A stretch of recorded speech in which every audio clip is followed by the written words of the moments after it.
And here we go. We are live, my friends. Oh, we got to cut off my head. Don't want to cut off my head. Not good. Not too good. Don't want to cut off your head. Don't want to cut off your opportunities. Don't want to cut off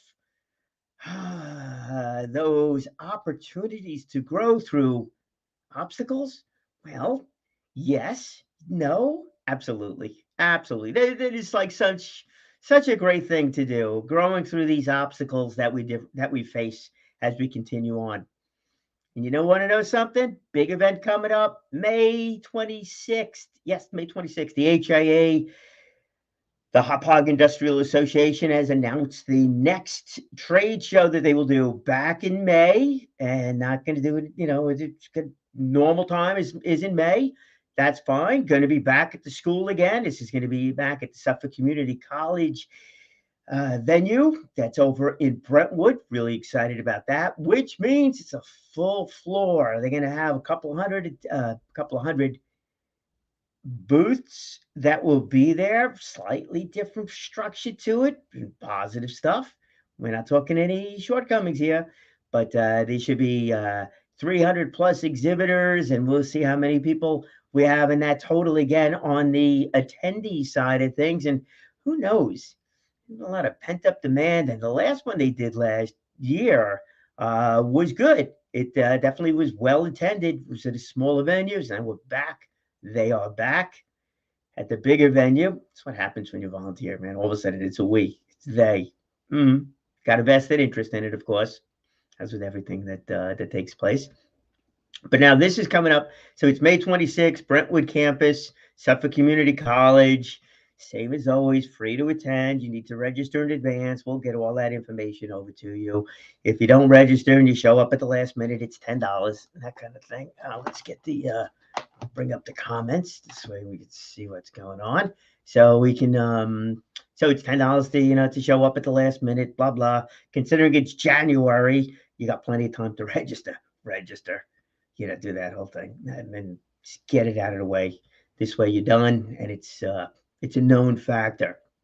It's a known factor, and you can move on to some other things. Now, here's what's going on, is the fact that the trade show, or the HIA, is going to be using that Facebook group page more and more. And I'm just going to poke over to that as we speak.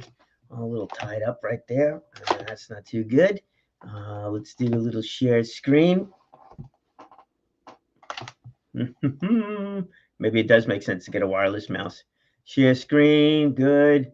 Chrome, good. Facebook, good. Share, boom. Okay, there we go. The 34th annual trade show, Suffolk Community College, become a sponsor or exhibitor at this year's in-person trade show. So that you got, let me just jump over to that page itself. All right, we got that up over there. Let me jump over to this page, and then we can flip over to the different screens. Let's go back here, and there. All right. So the Facebook page is as follows. It is that. I'm going to cut, copy, go back to StreamYard, post it over there. Boom. So there you go. That's the page you want to go to. This way you can, there we go. This way you're not signing up. All you're doing is joining the Facebook group page. You'll get all the updates from the HIA right through that page. So that's going to be an important thing to do. What you can do on that page also is introduce yourself. That's right. Introduce yourself. Hey, my name is, that's it. You give the website or whatever page you want people to go to in order to gain the big part of your information. But just put down there, looking forward to the trade show, looking forward to an in-person event. Well, I would expect to be attending.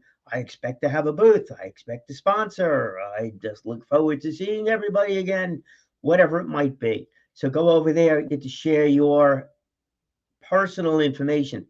This is not time for a sales pitch, folks. Look at this as a networking event on that Facebook page. So don't put up your latest and greatest product, anything like that. You want to say you're attending, great. You want to say your booth number, great. They haven't been assigned yet, but want to say your booth number and stuff like that. Great. You want to say that what your business is about, that's fine. Maybe some idea on networking, that's fine. What or whom you're looking to meet, refer to at the show, fine. You want to invite other people to the Facebook page, fine. All the rest of that stuff is, but it's just not a sales pitch time. So certainly keep that in mind. All right, so it's May 26, 2022. We just had our committee meeting this morning, and it was good. It was well attended, so there's a lot of things going on there. All right, so as you see, we got 303 members. So these are the folks the last year or so, 2 years, kind of building it up a little bit as that goes on. So this year, I'm hoping to get that one. I'll certainly get that one to 500, if not 1,000, by the time the trade show hits. So let's use that as a number. How about 1,000 by the time the trade show comes along? And that's with your help that we'll be able to do that. All right, so let's get rid of that shared screen. Let's remove that, and we're back over here. Hey, Milo, good to see you, my friend. Oh, good. Hey, that's one of the reasons why an online event is good, because you get to meet with people you haven't seen in forever. Man, it's been a long time. I got to tell you on that one. All right, but this event. So here's where initial thoughts about my involvement over there with the HIA. And I think we're going to stick with the theme of what we did last year. Now, they will be doing the boots and all sponsorships, so that side of it is fine. They are looking for the different breakout sessions and people that are interested in doing those breakout sessions. Who are they looking for? Big picture comment over here. They're looking for people that could talk about something, some topic, some area of learning, perhaps, that would be appealing to a larger crowd. I've mentioned this once before, but appealing to a larger crowd, but don't want to be terribly generic. And here's a way that you could actually do that. And this is what we've done in the past, and perhaps it's something you might want to consider going forward. So what we did is we did the topic of digital marketing for the smaller businesses. And then we looked at that from the standpoint of regular advertising, advertising, radio, paper, podcasting, and that kind of thing. So that was a topic. I think it was rather well. I know it was well attended. I think it was well received. Comments we got back were all good. So that was something that we did in the past. May look at doing that again in the future, but I want you to think about that. Think about that. What grouping of people that you have that you're working with that you might feel is a good topic to cover when you're at a trade show? Remember, it's got to be business growth, something like that, related. So give that some consideration. If you have any questions, you definitely want to reach out to the HIA people on that one to get a little bit more clarification. I'm happy to chat with you too, but let me be perfectly clear. It is not my decision. It is not my call. I am not part of that committee. I'm just not. I'm like you. I'm a consumer in that respect. May do it, may not do it. It depends upon how much I get involved with other aspects of this whole thing. But certainly something for you to consider. Use that voice of yours, right? That speak well voice, and go and do that. It's great recognition. They're going to be helping out with marketing this year. I think in a way that's a little bit different in the past. That Facebook group page would be one place for you to do it. XYZ, you'll be part of a group of people speaking at the trade show. Go to our presentation 1:00 in the afternoon or whenever you do it. So that'll be fine. They'll be making announcements during the day. That's a good thing also. It'll be promoted. The event will be promoted in a wide variety of ways. Your speaking engagement, those trade show workshops that you're going to be doing, or your booths, there's going to be ways for you to promote that. Let me tell you, though, is that the best person to promote your involvement is always going to be you. They will be looking to help drive attendance to the event, but they're driving attendance to the event, not necessarily driving attendance to your booth or to your speaking engagement or to whatever it is that you're doing there. So, got to leave it up to you. Look for materials that you could use, but please, you've got to take this. You've got to understand that you are responsible, for you. So now, if you have a booth, you're going to be at booth number whatever. Come visit us. Do something special. Anthony mentioned that today, and I think that was great. But do something special in your booth. a giveaway, a speaker, president of the company, whatever, at 1 o'clock, 11 o'clock, 2 o'clock, whatever time it is, you're going to have somebody there at your booth. Invite everybody, come down, come join us at that time and do that whole thing. And this way you can invite people that way. And then use all of those little marketing tools that you have in order to help drive attendance to your booth or to your panel discussion, your speaking engagement. Make it work that way. You'll be incredibly successful when you do that. Even for the folks that can't attend, they're going to see that you're doing it. Even if those folks like Milo over here is traveling around the world and just not on Long Island, but he'll know what you're doing. You could even do a live video shoot if you want to do that. Take pictures, whatever it might be, record it. I don't care, whatever. So you'll be able to broadcast that out and let everybody know what you're doing, how excited you are about the whole thing to drive attendance. So that really truly helps.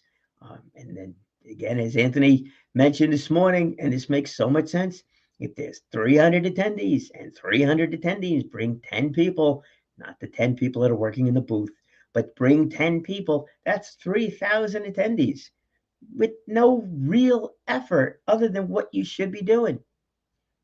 So what should you be doing? It's pretty darn simple. One, use that Facebook group page. We'll all be talking to the same audience on there, so that's not going to be great from driving new people there, but invite people to that Facebook group page. That will help drive attendance because not only will they see you and your involvement, but they'll see everybody else's involvement, which means that Facebook group page really needs to be a group effort. So if you are exhibiting or attending, make sure you put down over there that you'll be there. Make appointments. Make appointments with some people. There's going to be, that speed networking. Tell them you meet over at the speed networking area at 1 o'clock or at some vendor table at 2 o'clock, whatever. Just where you're going and you have a place to meet people and then go from there.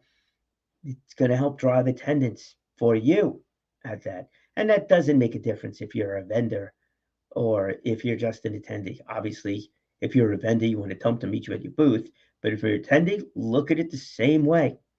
I know when I've attended these things in the past, I try to, sometimes it becomes a challenge, but even just as an attendee, I try to schedule a couple of meetings throughout the day. These are known meetings. So at 11 o'clock, 1 o'clock, 3 o'clock, or 2 o'clock, I'd look to schedule a meeting with somebody and invite them there. Does it always work out? No. But if it does, it's great. This way, I know I got meetings with people that I am able to schedule better. This way, I know the day will be utilized fully as we go through, let alone the other folks that you meet and speaking to the vendors and whatever else that's going on. So that's it. All right, so that's one, the Facebook page, rest of the social media. Shoot a little video, you're going to be there as an attendee or booth, whatever. Do the same thing. Put it up on the rest of your pages, either Facebook, LinkedIn. Remember, this is business, so business pages. Or I know some of the other sites are getting a little bit more business minded, and seems like sometimes Facebook is getting a little less business minded. But go that route. All right, so make sure it's clear in that respect. Your email campaigns, use them. Definitely use them. Don't abuse it, but use it. And it's not just promoting the show. Anthony, sorry, I know you listen to these things. It's not just a matter of just promoting the show. It's promoting you at the show. And maybe it's promoting you and the referral sources, your referral sources at the show. So if you need some help on the email campaign, reach out to different people. Whomever's helping you out with your own marketing, Sue Glenn, Diverse Marketing, great person. She'd be able to help you out with a whole bunch of different ideas when it comes to the email marketing campaign. You also want to make sure that website of yours is up to date. By all means, go take a look and get your team to go take a look at it and make sure it's all current.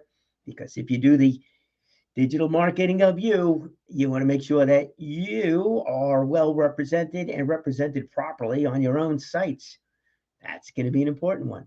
So you got the email campaign, you got the social media campaign, maybe you got a little bit of a video campaign. Maybe you have some ideas that you'd like to share about how to effectively network, participate, present at a trade show. Maybe you'll be helping other people get through their own obstacles. And here's what we're leaning toward. I would be looking to have you on as a guest to talk about that.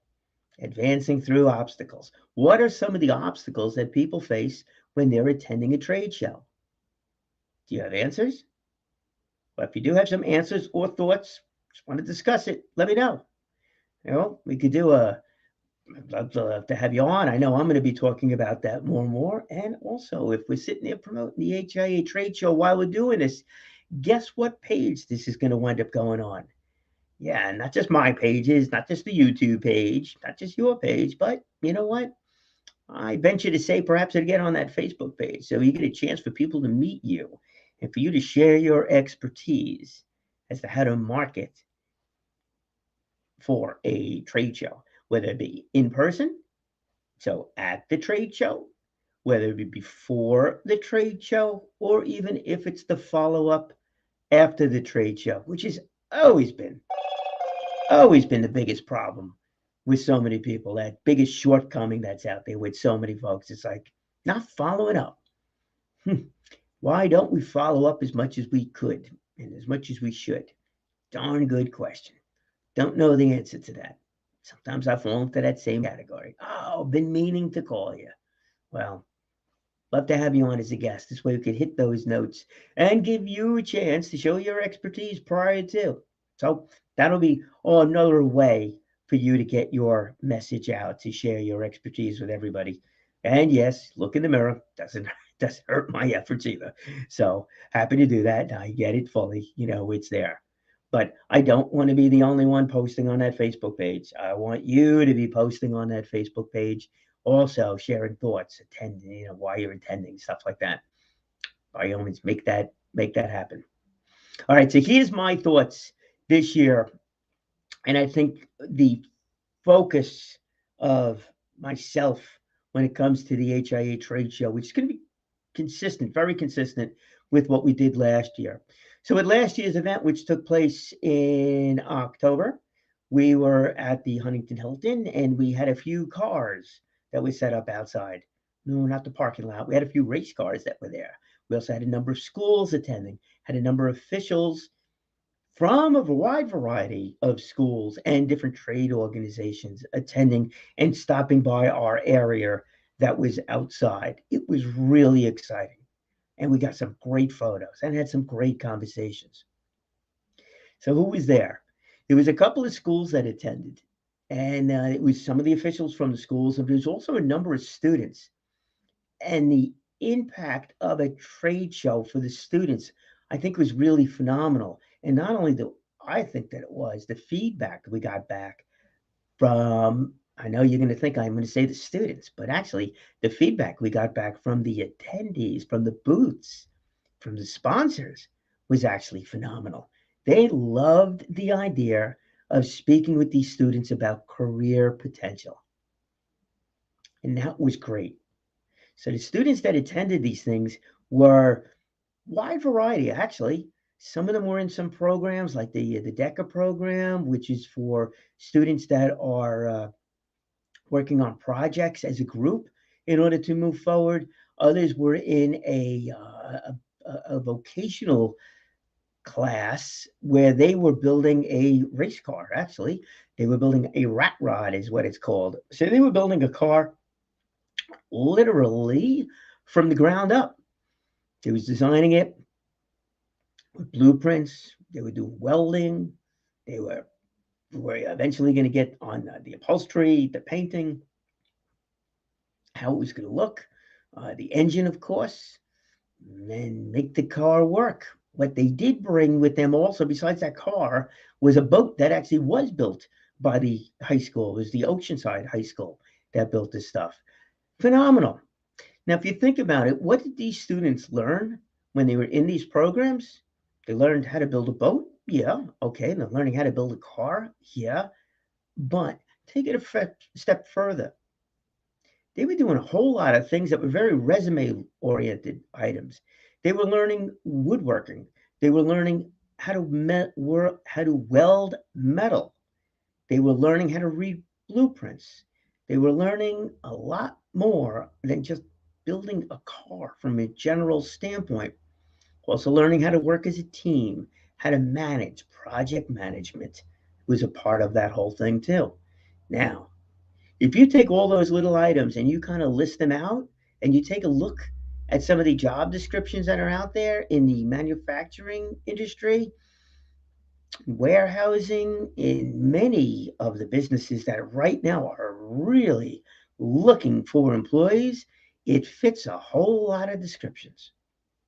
And it's not just the automotive industry and it's not just the boating industry, it's any of the manufacturing industries. Yes, some of them automotive, aircraft. Spoke to a number of aircraft companies over the past year. And you want to know something? They were looking for people who know how to weld. Now, if you don't know how to weld, you're thinking welding steel to steel. And this is what I was thinking when it came to this thing. It's like, okay, so you got this massive piece of steel and they're putting up a building and you got to weld the thing together. And it's got to be done. It's got to be strong. It's got to be solid. Okay, I get that. But here's the part I didn't get.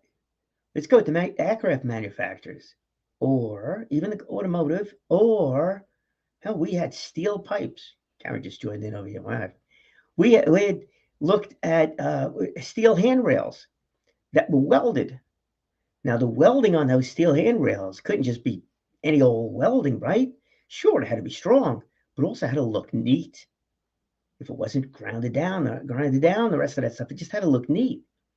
And that was on steel.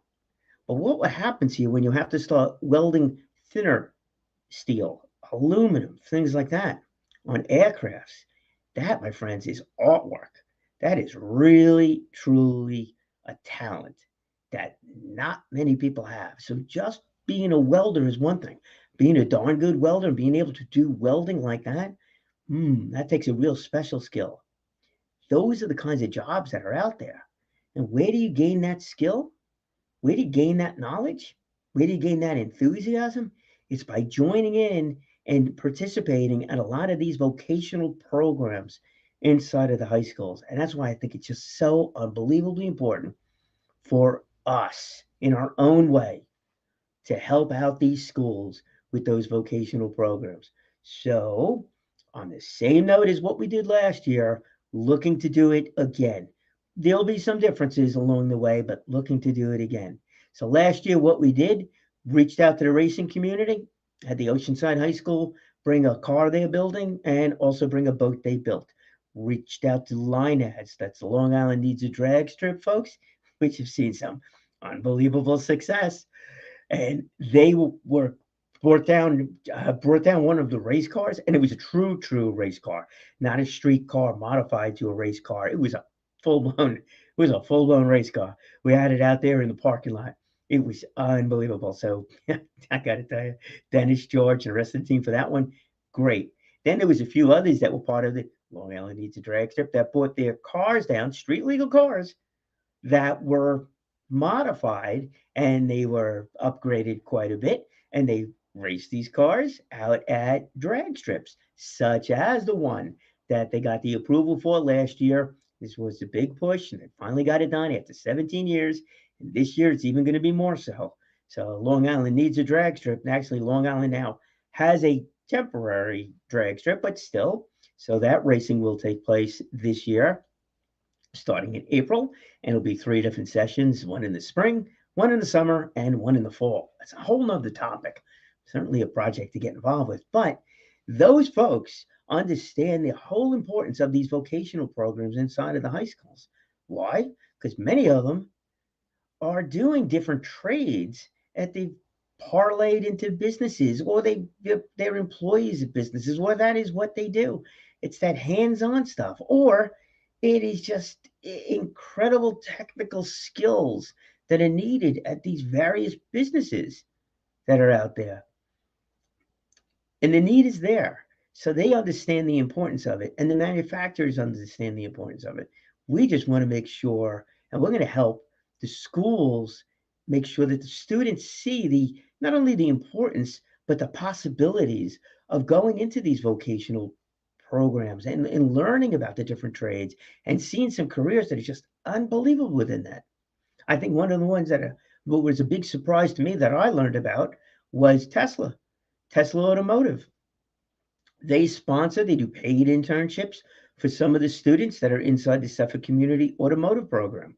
I had no idea. Learned about that last year. That's fully paid for. The way it works out, it's actually a fully paid for schooling to go work for Tesla. Not the worst thing in the world, right? Definitely not the worst thing in the world. And I'll go back to that the aircraft companies too. You learn how to weld, and you go into the aircraft. You're talking like real money, man. We're not talking jobs. We're talking full blown careers. Let alone all those entrepreneurs out there. Remember this whole new society we have, right? Everybody's an entrepreneur. Everybody wants to work for themselves. Well, a lot of people want to work for themselves. So, how do you get those skills from? Start in high school. It's great. College, further along with it. So here's specifically what we're doing. We're going to be reaching out to the schools, and the HIA wants to have the students attend this year, which I think will be great. So got a small committee that we are going to be reaching out to the schools across Long Island to invite them down to the trade show on the 26th. Will we have every student attend? Absolutely not. That's not going to be. Hoping to get schools to go see which students should attend, could attend this whole thing. Send representatives, maybe. That'd be great. Maybe send some of the school officials down there, their guidance counselors and others that would be appropriate for the schools to see this and to go down to the trade show. Will we be there from the automotive standpoint? Well, we're going to see exactly what we're going to do. Maybe take it a bit more career standpoint, but there's a whole lot of colleges that are attending that thing. There's a whole lot of companies that are attending it that are automatically or naturally going to be at the trade show. Those ones that were super excited to speak to the students last year. Perhaps, just perhaps, that'll be one of the breakout sessions that we do. Have it in the big auditorium over there and talk to the students about career possibilities within the manufacturers. Maybe not a bad one. Maybe it's an idea in having the HR people talk to the students about how to interview and interview properly, how to prepare themselves for the interviews, how to create that resume in high school, beginning in high school, going through college. This way, when they come out, they've got real skills that can be really applied, and they're applying for career positions, not just job positions. That's so many of the manufacturers that are looking for employees right now. I am super excited about the team that we're putting together to reach out to the schools, to connect with the manufacturers, and also to connect with the colleges that will be attending the show and to make this whole thing kind of come together. Exactly what it's going to look like? Well, you know where you need to go figure out what it's going to look like.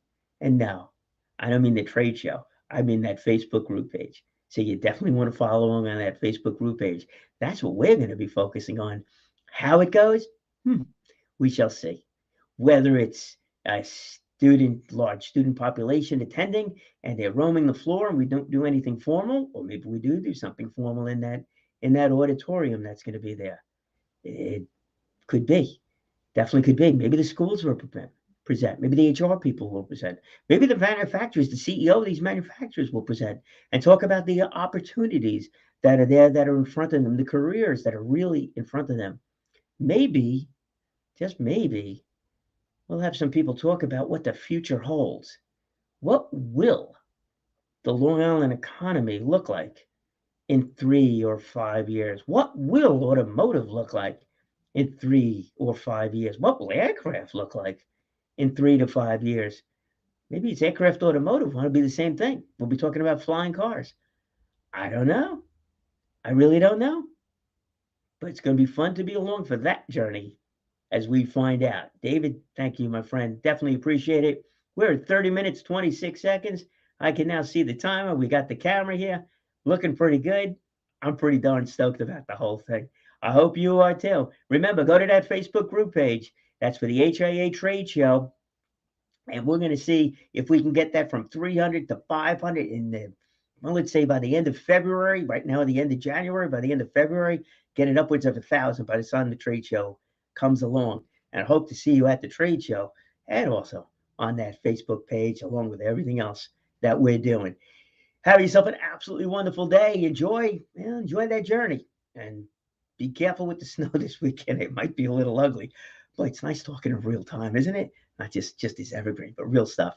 All right, all good. Again, do what you do best. That is, speak well, speak often, and live inspired. Right, David? Live inspired. Isn't that the key? It certainly is. All right, let's go. Little tomato talk music, and we are out of here.